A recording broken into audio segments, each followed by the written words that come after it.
GCM family, this is Pastor Ben, and this video is being sent out on Saturday, April the 25th.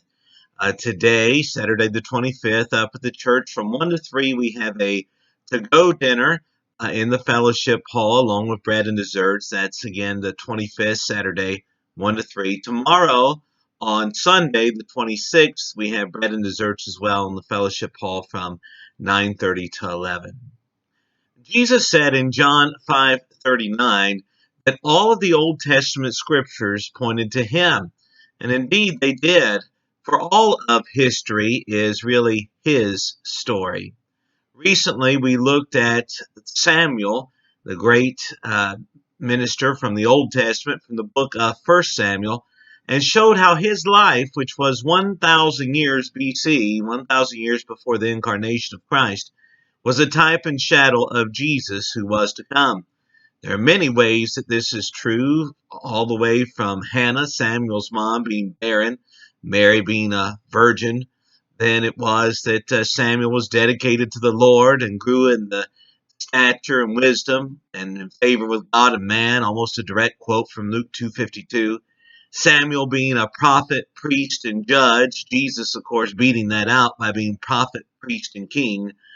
But for the next few moments here, I want to focus on 1 Samuel 28. 1 Samuel 28 speaks of Samuel actually after he has died.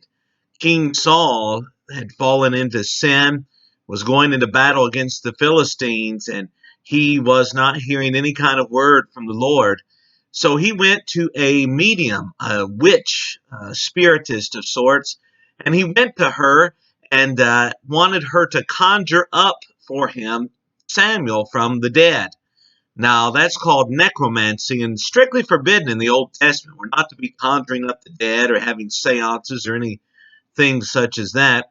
But Saul comes there to this woman and asks her to conjure up Samuel, and by some means she does. And Samuel comes up and from the dead, and he brings the word to Saul that judgment was going to come and Saul was going to fall by the hand of the Philistines the next day, and that Saul and his sons and the armies would suffer great defeat and even many die the next day, Saul being among that number. Of course, in the New Testament, we recently celebrated in a special way Resurrection Day when our Lord rose from the dead. And of course, the first one he appeared unto was Mary Magdalene. Mary Magdalene, from whom he had cast out 7 demons. And he speaks words to her and to others that day that would show that he was alive, just as prophesied, alive from the dead, and that he would bear the penalty of sin, or had bore the penalty of sin, for all who would put their trust in him. And because he was alive and risen, so too would believers in him be alive and risen and have life eternal. When you compare those two instances, notice with Samuel, he was conjured up in some way or fashion by a woman that was a spiritist, a witch of some sorts. In the New Testament, Mary Magdalene, also a woman, but she'd been held captive by demons, but she was set free now from such a culture and such bondage.